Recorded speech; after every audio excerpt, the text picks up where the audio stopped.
U.S. stayed in Iraq, sacrificing money and resources and even human lives on a mission that was already declared a victory. Now, in September of 2002, White House advisors had estimated that the conflict would cost somewhere between $100 and $200 billion.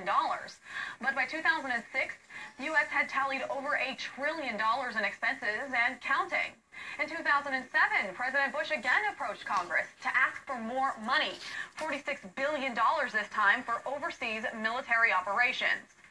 Today, here's a look at the total amount of money spent in Iraq.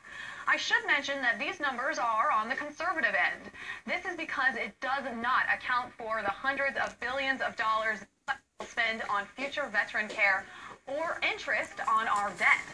Also important to note, according to the Iraq Rebuilding Inspector General, of the $60.5 billion effort to rebuild the country, at least $9 billion was wasted or subject to fraud. That's 14% of the total. Now, more important than the money is the human toll of this war. Since that day on the USS Lincoln, 3,424 American troops died in combat. Numbers for Iraqis are harder to come by, but estimates say that anywhere from 112 to 122,000 civilians died.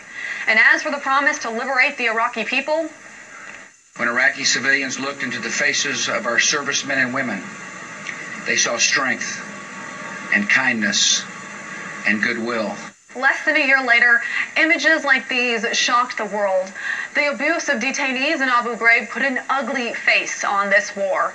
Even before these pictures came out, Amnesty International accused the U.S. of using cruel, inhumane, and degrading conditions on captured enemy combatants. And as for the civilian population, an estimated 1.6 to 2 million people actually fled the country, and many more were displaced internally. That is a trend that continues even today. Just over 20% of the 58,000 refugees admitted into the U.S. in 2012 were from Iraq. And what about the idea of creating a country that is of, by, and for the Iraqi people? Well, this week, 10 news stations had their licenses revoked from the country, the worst silencing of the press since the days of Saddam Hussein. And when it comes to freedom to walk the streets safely, 15 people were killed today in multiple blasts, an occurrence that still happens near daily.